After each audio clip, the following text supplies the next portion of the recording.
लेकिन ये जो कहानी है जो आज मैं सुनाने जा रहा हूँ, अगर इसको आप पैसे के हिसाब से देखें तो हिंदुस्तान में इससे बड़ी जालसाजी, इससे बड़ा फ्रॉड नहीं हुआ आज तक इतिहास में। और हैरत की बात यह है कि आमतौर पे जो जालसाजी, फ्रॉड या इस तरह के स्कैम होते हैं उसमें बड़े बड़े नाम सामने आते हैं।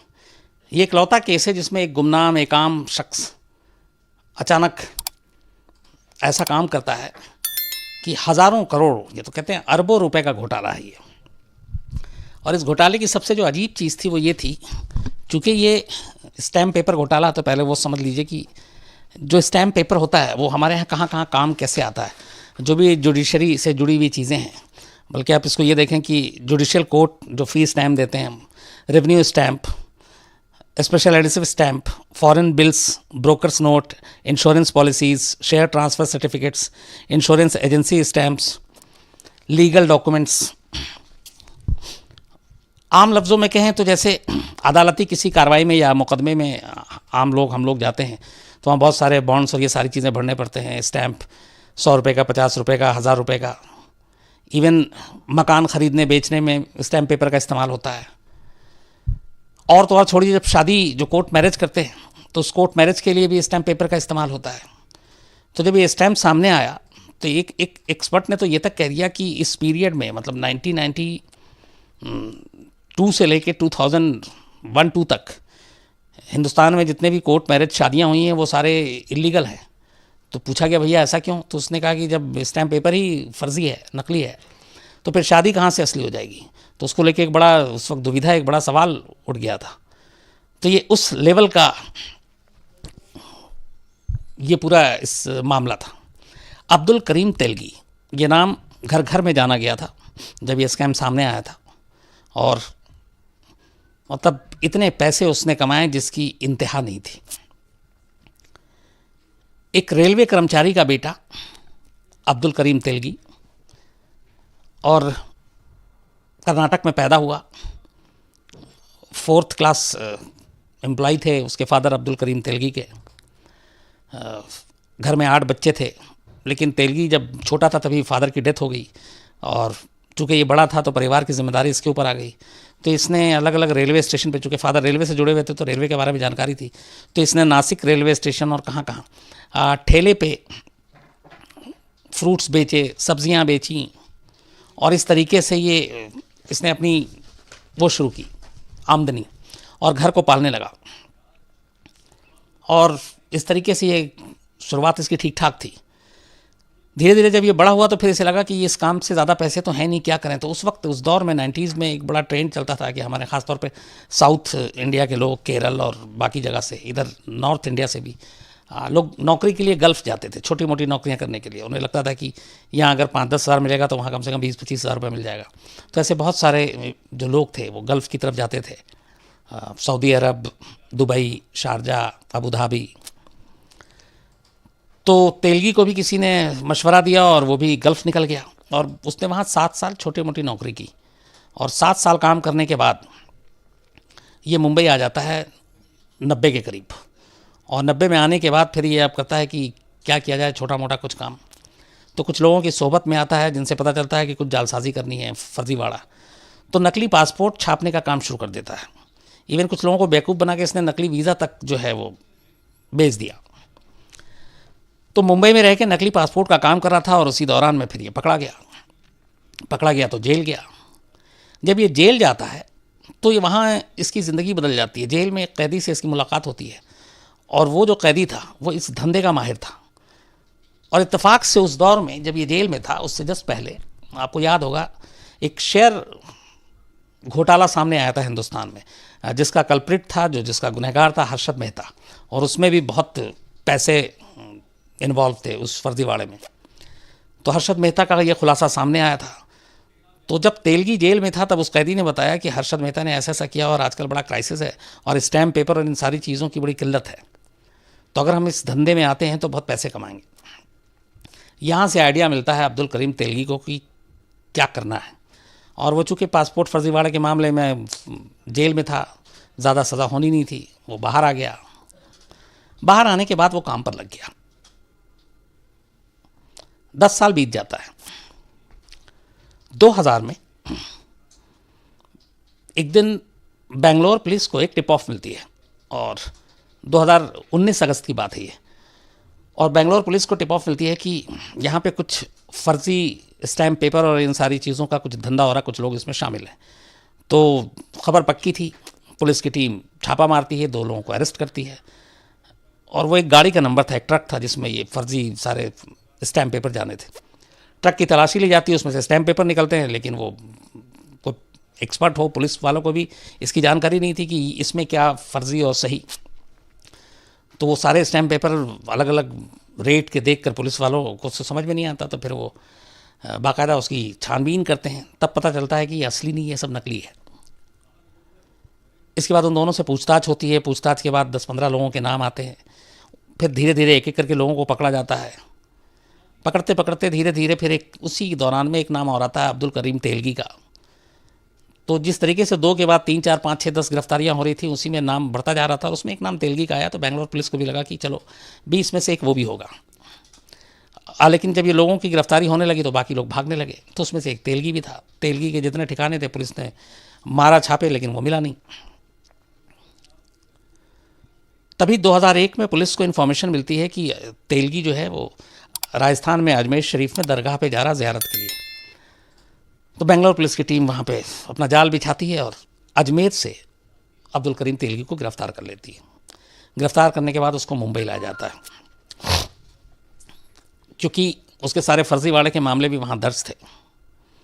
और बाकायदा मुंबई में वो एकदम निश्चिंत बेफिक्र, पुलिस जब कोर्ट में लेके पहली बार उसको पहुँचती है, हंसता मुस्कुराता, एक मोटा थुलथुला सा इंसान। और फिर कोर्ट उसको पुलिस कस्टडी देती है।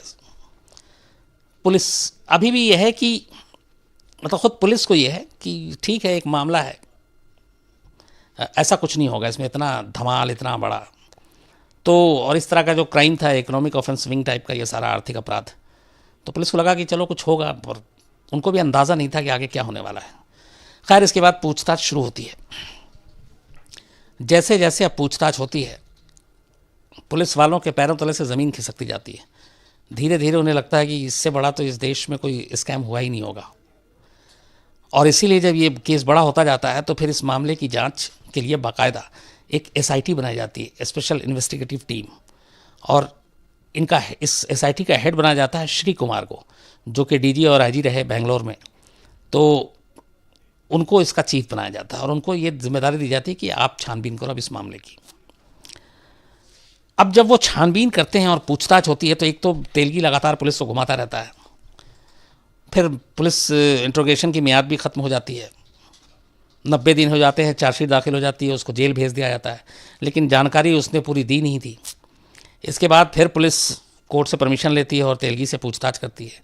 इधर जब वो कोर्ट जेल उसको भेज देती है जुडिशल कस्टडी में, तो कमाल देखिए कि वो जेल में जाकर भी जेल से ये अपना धंधा तब भी चला रहा था जब ये अरेस्ट हो चुका और जेल में है, और इसको जेल में भी सारी सहूलत थी।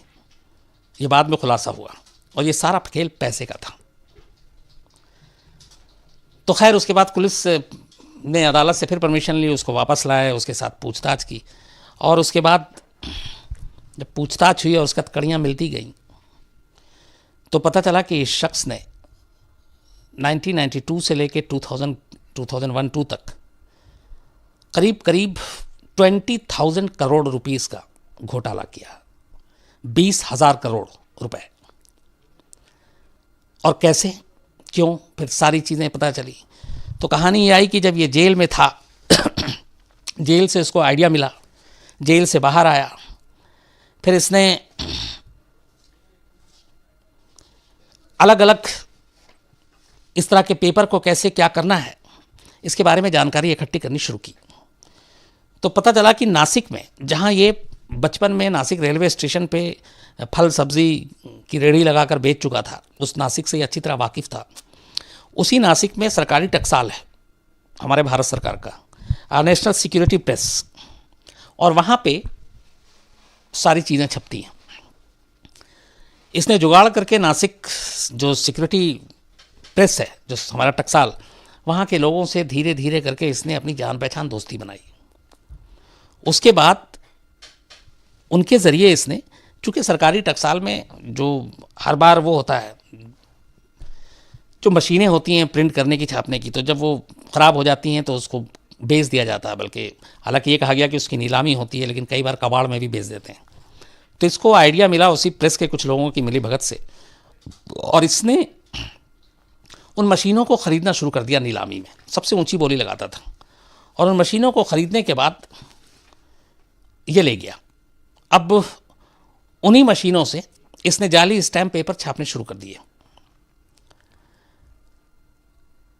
जाली स्टैम्प पेपर छापने के लिए जब ये मशीनें लेता था तो साथ में उनके पॉजिटिव, जिससे वो नया प्लेट बना सके, और कुछ हद तक कुछ नेगेटिव भी।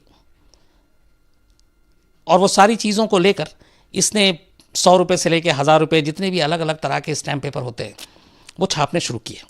और छापने शुरू करने के बाद करीब 300 से 350 जो MBA स्टूडेंट थे, उन सबको अपने यहाँ नौकरी पर रखा, इतनी बड़ी तादाद में। और उनको सिर्फ काम ये था कि तुम जाओ, जो बड़े बड़े कॉरपोरेट घराने हैं, जुडिशरी में जो हैं, जो शेयर मार्केट में हैं, इन सब लोगों के पास तुम डील करो और उनको हम लोग ये सप्लाई करेंगे और कमीशन मिलेगा। करीब करीब हिंदुस्तान के 70 शहरों में इसने अपना नेटवर्क फैलाया। इन 300-350 MBA स्टूडेंट को अपने यहाँ नौकरी पर रखकर उनका काम यही था। तो ये उस नासिक के नेशनल सिक्योरिटी प्रेस से ली हुई मशीनों से छपाई करता और उनको पूरे देश में इधर उधर बांटना शुरू कर देता। अब जब ये बांटने लगा तो उसमें हर जगह पे इसका काम होने लगा, चाहे वो शेयर मार्केट हो, चाहे कोर्ट हो, चाहे फिर आपके SDM ऑफिस हो, DM ऑफिस हो, जहाँ जहाँ इन चीज़ों की काम की ज़रूरत पड़ती है, वहाँ वहाँ ये इसने बेचना शुरू किया।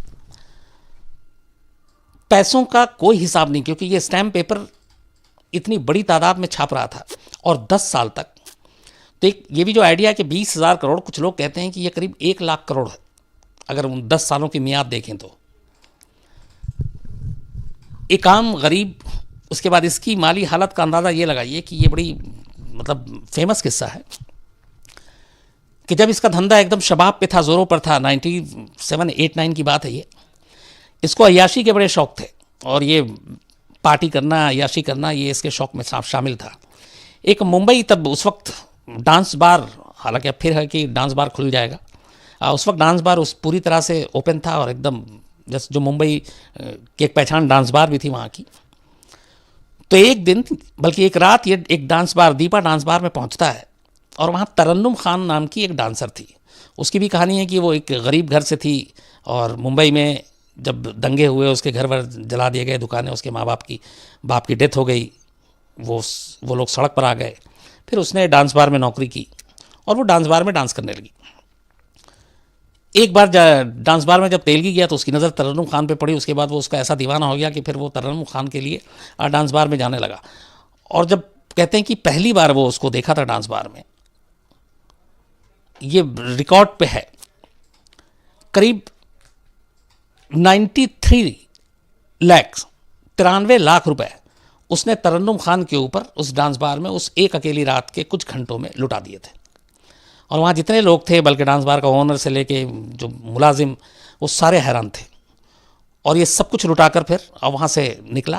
कहते हैं कि इसके बाद वो जो तरन्नुम खान है, वो मुंबई की सबसे अमीर बार बाला थी, मतलब डांस बार में डांस करने वाली वो मुंबई की सबसे अमीर लड़कियों में उसकी गिनती हो गई थी। ये एक उसका किस्सा है। तो पैसे इतने थे। अब जाहिर सी बात है कि ये सारी चीज़ें जब खुलासा हुआ, लेकिन तेलगी बता नहीं रहा था कुछ। फिर इसका एक नार्को टेस्ट कराने का फैसला करती है SIT की टीम। श्री कुमार जो उसके चीफ थे, हैदराबाद में ले जाते हैं। वो वीडियो भी आता है, मीडिया में है अभी भी। जैसे पहली बार ये आम हुआ था हिंदुस्तान में कि नार्को होता कैसे, उसको एक ड्रग्स दिया, उसके गाल थपथपा रहे हैं, पूछ रहे हैं, हाँ बोलो बोलो, इस तरह से। एक लेडी थी, वो एक्सपर्ट थी इसकी। तो तेलगी का नार्को होता है। और उस नार्को टेस्ट के दौरान, चूँकि वो लीक भी हुआ था, तेलगी कई पुलिस अफसरों के, पॉलिटिशियंस के नाम लेता है। उसमें उस वक्त महाराष्ट्र के एक बड़े ताकतवर नेता, और यहाँ तक कि 2001-2 में जब वो गिरफ्तार हुआ था, उस वक्त की भी बात है कि जो वहाँ के डिप्टी CM थे, वो उनका भी नाम लेता है। दिल्ली के कुछ बड़े पॉलिटिशियन का नाम लेता है, बड़े पुलिस अफसरों के नाम लेता है। लेकिन एसआईटी की टीम इस नाम को सारी अभी जांच करती परखती, उससे पहले ही ये केस एसआईटी से लेकर सीबीआई को सौंप दिया गया।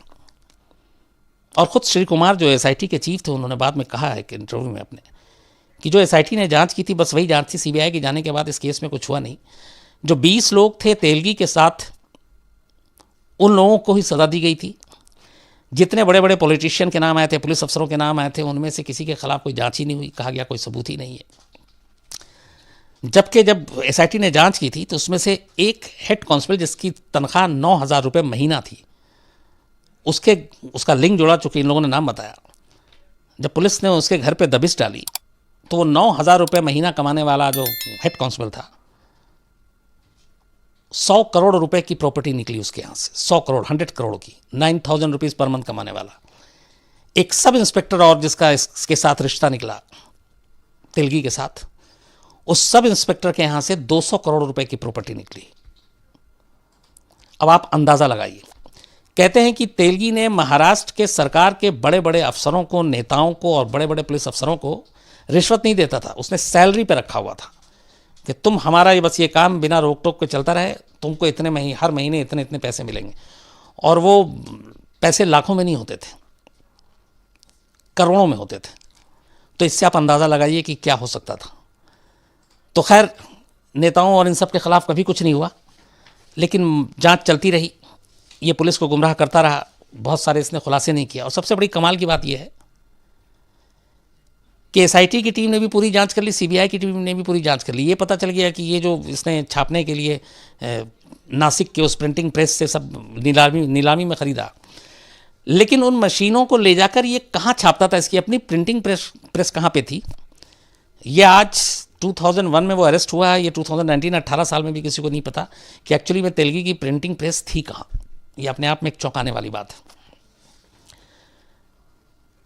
मामला खैर चला 2001 में गिरफ्तारी के बाद। 2007 में कोर्ट ने तेलगी समेत 20 लोगों को सज़ा सुनाई, जिसमें से तेलगी के कई साथियों को 6-6 साल की सज़ा थी और तेलगी को 30 साल की सज़ा सुनाई गई 2007 में। मतलब 2037 में वो रिहा होता। इस सज़ा के अलावा हिंदुस्तान की अदालत में ये इतिहास था, आप इसी से अंदाज़ा लगाइए कि ये घोटाला कितना बड़ा होगा, कि 30 साल की सज़ा के अलावा तेलगी के ऊपर अदालत ने 202 करोड़ रुपए का जुर्माना लगाया कि ये 202 करोड़ रुपए तुम फाइन भी भरोगे। 202 करोड़, इतना महंगा जुर्माना अभी तक किसी और पे नहीं लगा है ऐसे केसेस घोटाले में। तो ये सज़ा हुई। लेकिन तेलगी को जब पकड़ा गया था तो उसके ऊपर एक ये भी इल्ज़ाम, 2 चीज़ें आई कि तेलगी से पूछताछ के बाद तेलगी बहुत सारी चीज़ें बता नहीं रहा था, या तेलगी से बहुत सारे नेताओं को ख़तरा था, वो बड़े बड़े नाम ले रहा था। तो कहते हैं कि उसको साजिश के तहत पुलिस कस्टडी में ही एड्स संक्रमित जो वो होता है इंजेक्शन, तो वो इंजेक्शन लगा दी गई थी जिससे उसको एड्स हो गया। ये तेलगी के जो वकील हैं कोर्ट में बाकायदा उन्होंने इल्ज़ाम लगाया था पुलिस पे, एसआईटी की टीम पे, कि उसको रास्ते से हटाने के लिए उसको एड्स का इंजेक्शन लगा दिया गया था। लेकिन जो श्री कुमार और एसआईटी की टीम है उन्होंने ये कोर्ट में बताया था कि जब 2001 में इसको अजमेर से गिरफ्तार किया और इसका मेडिकल किया गया तो उसी वक्त ये क्लियर हो गया था कि इसको उससे पहले से ही एड्स था। तो एक तो एड्स था, इसके अलावा उसको और भी उसको शुगर और कई बीमारियां थी, तो वो बीमारियों से भी लगातार लड़ता रहा। और 2007 में जब उसको सज़ा सुनाई गई तो वो बेंगलोर की जेल में उसको रखा गया था, और बेंगलोर की जेल में ही अक्टूबर 2017 में तेलगी की मौत हो गई, मतलब गिरफ्तारी के 16 साल के बाद। और उसकी मौत के बाद उसकी वाइफ ने एक दिन कोर्ट में ये बताया था कि तेलगी ने एक वसीयत की थी कि उसकी जितनी भी प्रॉपर्टी है वो सब अदालत को और सरकारों को सौंप दी जाए, ये उसने वसीयत की थी। लेकिन 16 साल के बाद उसके मल्टी ऑर्गन फेलियर की वजह से उसकी मौत हो गई थी। और इसके बाद जो मामला था फिर जाहिर सी बात है वो तेलगी की मौत के साथ ही ख़त्म हो गया। लेकिन इस पूरे मामले में जो सबसे चौंकाने वाली चीज़ थी वो ये थी कि इतने सालों तक जांच हुई, 20,000 करोड़ रुपए के मामले की बात सामने आई, जो कई लोग कहते हैं 1 लाख करोड़ तक है, और उस पूरे मामले में तेलगी और उसके अलावा जो बाकी जितने लोग थे सब छोटे मोटे उन लोगों को सज़ा हुई। जबकि प्रिंटिंग प्रेस में जो उसकी सेटिंग थी, जो पुलिस के लेवल पे सेटिंग थी, जो नेताओं के साथ थी, जो सरकार में मंत्रियों के साथ थी, एक भी बड़ा पॉलिटिशियन, एक भी बड़ा पुलिस अफसर, एक भी बड़ा सरकारी कर्मचारी, एक भी बड़ा सरकारी अफसर इस इतने बड़े स्कैम में कभी ना पकड़ा गया, ना उनको कभी सज़ा हुई। सिर्फ और सिर्फ तेलगी और उसके गुर्गों को सामने रखकर ही इस मामले को निपटा दिया गया। तो ये थी पूरी कहानी। ये एक ऐसे राष्ट्रपति की कहानी है, मतलब जिसकी कहानी सुनकर जो बड़े से बड़े हिम्मत वाले भी हैं उनकी भी रूह कांप उठे, क्योंकि ये दुनिया का पहला ऐसा राष्ट्रपति, अपने देश का एक राष्ट्राध्यक्ष था जिसके साथ आदमखोर का भी तमगा लगा। कहा गया कि इंसानों के मांस खाता है, इंसानी गोश्त खाता है। इसके अलावा इल्ज़ाम ये भी है कि ईदी अमीन ने करीब करीब उसके सर पर 6 लाख लोगों के कत्ल का इल्ज़ाम है। उसने जब तक हुकूमत की तो जिसने भी ज़रा सी बगावत की उसको उसने जीने नहीं दिया। और ये कहा जाता है कि ईदी अमीन क्या है और उसकी सेना के हाथों करीब 6 लाख लोग मारे गए। ईदी अमीन की एक हिंदुस्तान के साथ भी बड़ी नफ़रत की कहानी है, और वहाँ पे अच्छे खासे तादाद में हिंदुस्तानी रहते थे युगांडा में। और एक दिन उसने अचानक ऐलान कर दिया था कि 90 दिन के अंदर अंदर जितने हिंदुस्तानी युगांडा में रह रहे हैं सिर्फ और सिर्फ अपने 2 सूटकेस में सामान जितना रख सकते हैं वो रख के और युगांडा खाली कर दें 90 दिन के अंदर अंदर, वरना उनको मार दिया जाएगा। अपनी दुकान, सामान, जमा पूंजी सब छोड़कर सिर्फ 2 सूटकेस लेकर जाना है। तब प्राइम मिनिस्टर इंदिरा गांधी थी, उन्होंने कोशिश भी की थी, लेकिन वो सन की तानाशाह था, उसने सुना नहीं। अफ्रीका का हिटलर भी उसे कहा जाता था, और कहा जाता था कि ऐसी कोई सुबह नहीं होती थी, ऐसा कोई दिन नहीं होता था जब ईदी अमीन के युगांडा में सड़कों पर खून ना बहता हो। और उसने करीब 8 साल तक युगांडा में शासन किया, लेकिन जिस तरीके से उसने सब कुछ खून खराबा किया उसे कोई रोकने वाला नहीं था। और उसके पीछे एक ख़ास वजह यह भी थी कि अरब मुल्कों के साथ उसकी दोस्ती थी। ख़ास तौर पर कर्नल गद्दाफ़ी उसका ख़ास दोस्त हुआ करता था, और कर्नल गद्दाफ़ी के दम पर भी उसने बहुत कुछ जुल्म ढाए। अब ईदी अमीन की शुरुआत और ईदी अमीन का राइज़ और ईदी अमीन का फॉल। जो ईदी अमीन के बारे में कहते हैं कि एक तो आदमखोर जो उसके साथ ये लगा शब्द, एक्चुअली उसकी एक वजह यह भी थी कि ईदी अमीन की जो कद काया और काठी थी ये 6 फीट 4 इंच लंबा था। इसका पूरा शरीर ही एकदम राक्षस जैसा था, थुलथुला मोटा, और इसका वेट जो था उस वक्त 160 kg था, 160 kilo. 6 foot 4 inch height, 160 kilo weight. और ये सेना उस वक्त वहाँ पे जो ब्रिटिश तमाम और ये लोग थे उससे पहले जो शासन करते थे, लेकिन तब वहाँ पे युगांडा में एक अपनी सरकार थी, और उस सरकार में सेना में बतौर खानसामा ईदी अमीन काम करता था, और वहाँ की आर्मी में था, खानसामा के तौर पे काम करता था। लेकिन खानसामा के साथ आर्मी में काम करने के साथ साथ जो इसकी तरक्की हुई उसकी एक वजह दूसरी थी। चूँकि इसकी कद काठी 6 फीट 4 इंच लंबा, 160 किलो का वेट, ये बॉक्सर बहुत अच्छा था, और इसने सेना में रहते हुए बॉक्सिंग चैम्पियनशिप में हिस्सा लेना शुरू किया। और उस वक्त कहते हैं कि 9 साल तक लगातार ये युगांडा का नेशनल बॉक्सिंग चैम्पियन रहा, कोई इसको हरा नहीं पाया। और इस नेशनल बॉक्सिंग चैम्पियन को जीतने की वजह से लगातार उसकी सेना में तरक्की भी होती गई, और धीरे धीरे वो तरक्की करता गया। जो ऊपर के अफसर थे उनका भरोसा जीतता गया, जो सरकार थी उनका भरोसा जीतता गया, और आखिर 1965 में 1965 में आते आते वो युगांडा की आर्मी का जनरल बन गया। और अब उसके पास तमाम पावर, सत्ता, सब कुछ थी, लेकिन अब उसकी नज़र युगांडा की गद्दी पर थी। और तब उस वक्त जो प्राइम मिनिस्टर थे युगांडा के वो थे मिल्टन ओबोटे।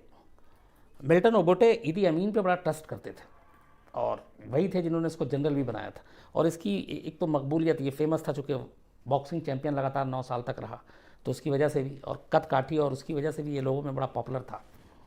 तो कोशिश यही हुई कि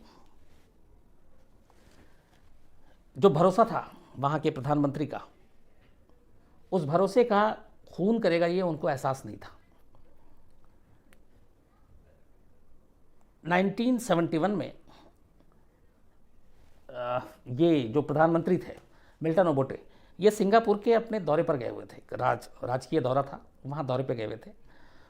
उनके दौरे पे जाने के बाद उनके पीछे में ईदी अमीन ने अचानक तख्ता पलट दिया। प्रधानमंत्री देश के बाहर हैं युगांडा के, ईदी अमीन जनरल है आर्मी का, वो बाहर गया और इधर उसने अपनी जो सेना थी उसको लेकर सिर्फ 3 घंटे लगे थे उसको पूरी युगांडा पे कब्जा करने के लिए। चूँकि आर्मी का जनरल था, 3 घंटे में उसने पूरे युगांडा पे कब्जा कर लिया। युगांडा की जो राजधानी कंपाला, वहाँ पे उसकी पूरी सेना जो है वो सड़कों पर मार्च करने लगी।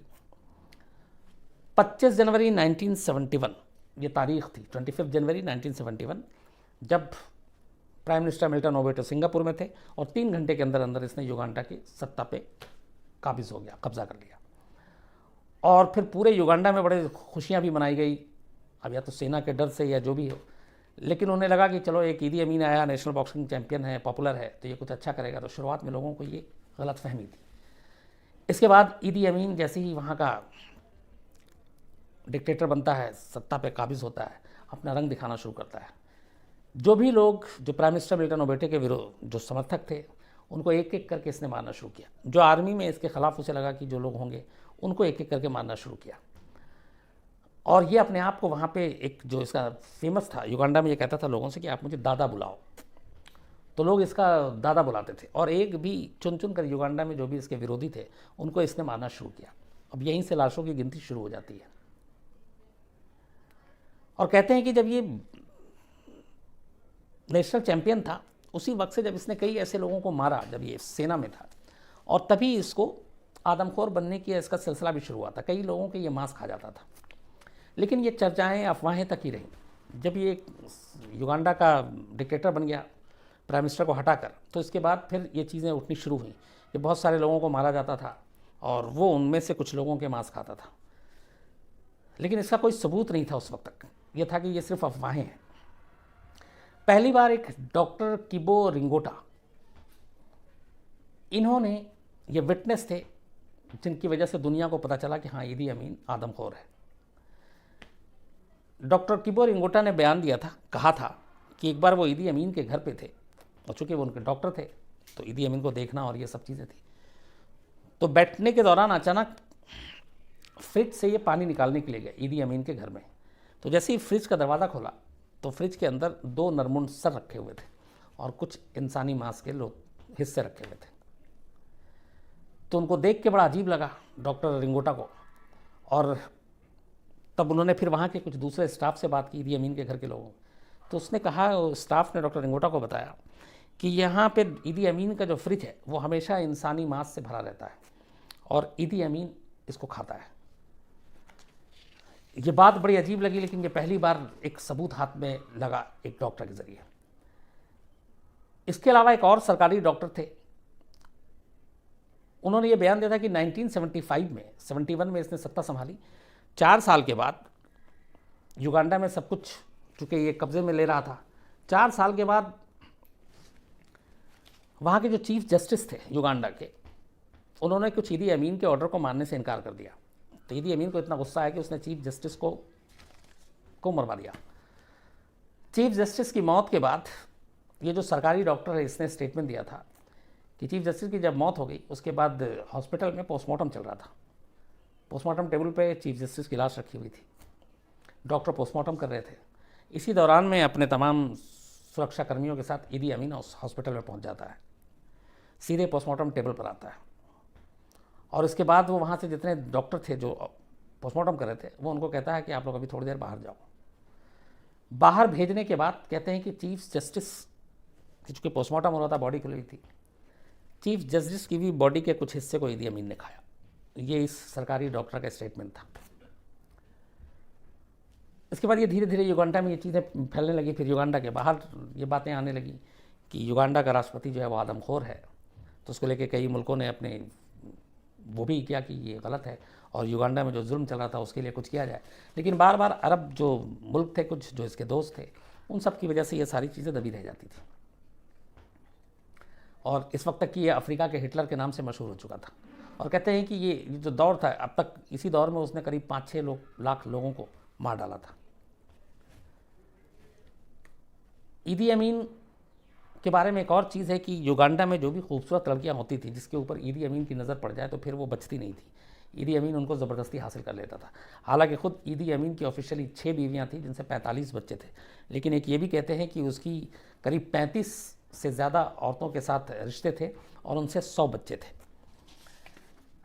लेकिन इसके अलावा और जो बाकी अनऑफिशियल, उनकी गिनती किसी को नहीं मालूम, क्योंकि पूरे युगांडा में मशहूर था कि जो भी खूबसूरत युगांडा की लड़कियों को, औरतों को वो देखता था, वो उनको उठवा लेता था। ईदी अमीन की जो दूसरी वाइफ थी, उसका नाम था के अडोरा। 6 वाइफ थी, उसमें दूसरी के अडोरा को, चूँकि ये चर्चाएं चल रही थी ईदी अमीन के बारे में कि आदमखोर है, ये बात उसके कानों तक भी पहुंची और के अडोरा को ईदी अमीन बहुत प्यार भी करता था। लेकिन के अडोरा को, जो सेकंड वाइफ थी, उसको ईदी अमीन से ये किस्सा सुनने के बाद, आदमखोर वाली, उससे नफरत होने लगी। और इसी बीच में जो एक डॉक्टर हुआ करता था, जो ईदी अमीन की फैमिली और इसके घर के लोगों के इलाज करते थे, उनमें से एक डॉक्टर के साथ के अडोरा की मोहब्बत हो गई। ये बात ईदी अमीन को पता चली। कहते हैं कि ईदी अमीन ने के अडोरा को इस खबर के मिलने के बाद ऐसी मौत दी कि लोग सुनकर जिनका कलेजा कांप जाए, और साथ में फिर उस डॉक्टर को भी, और उन दोनों को मार डाला।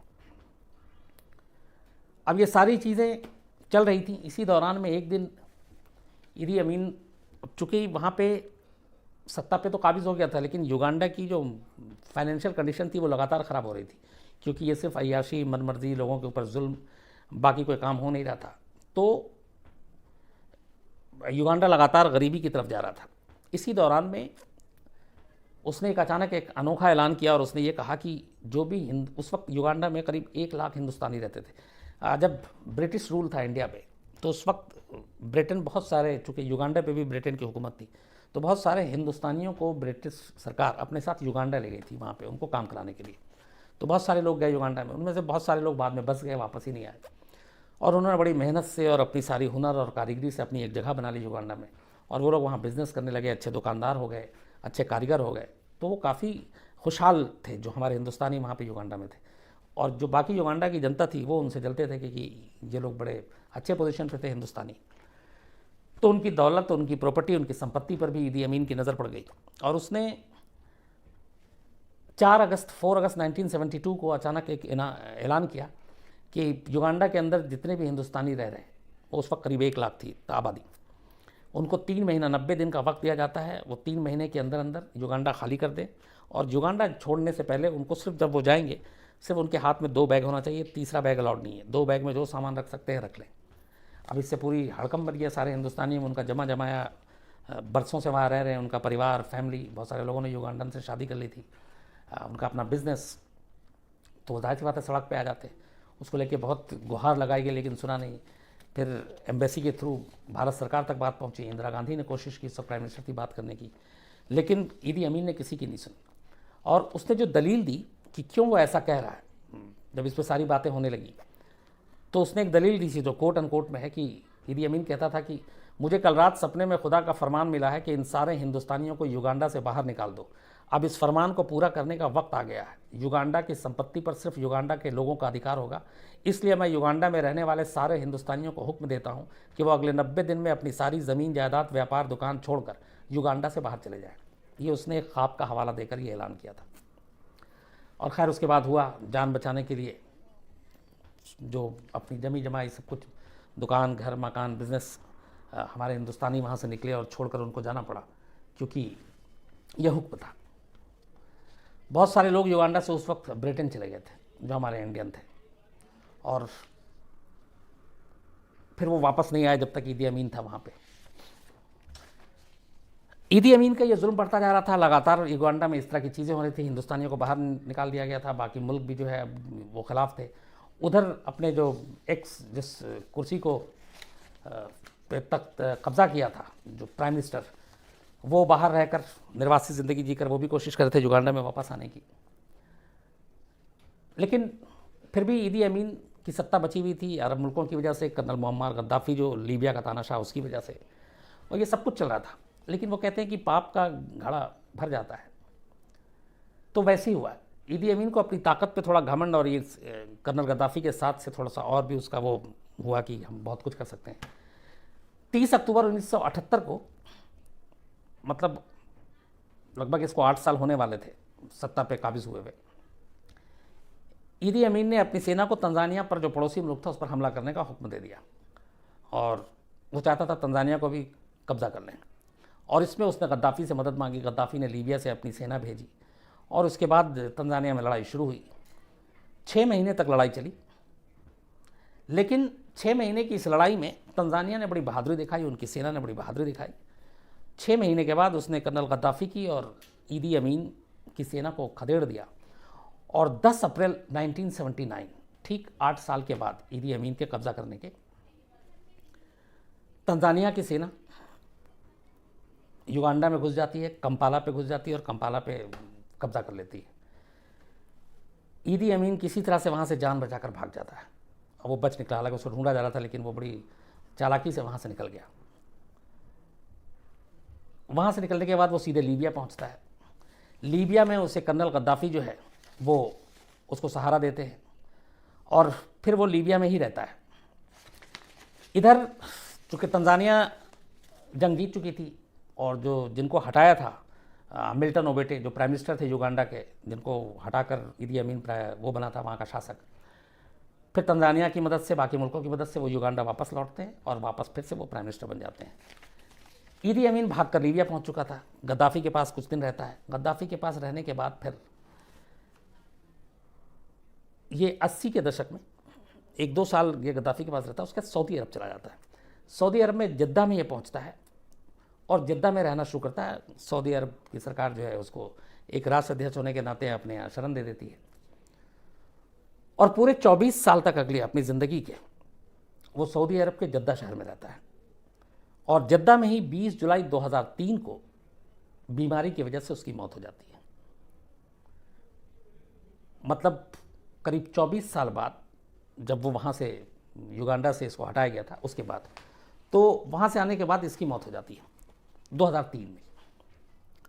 युगांडा से इसके जाने के बाद युगांडा के लोग जश्न मनाते हैं, नए प्राइम मिनिस्टर आते हैं, फिर वो युगांडा के बाकी भलाई के लिए भी काम करते हैं। लेकिन आज भी युगांडा के लोग ईदी अमीन को भूले नहीं है, बल्कि ईदी अमीन का नाम आता है तो लोग सिहर उठते हैं, सिर्फ उस वजह से कि एक, उसने 6 लाख से ज़्यादा लोगों को मारा मरवाया। दूसरा, वो शायद दुनिया का पहला राष्ट्राध्यक्ष था, राष्ट्रपति था, जो इंसानी मांस खाता था, जिसे आदमखोर के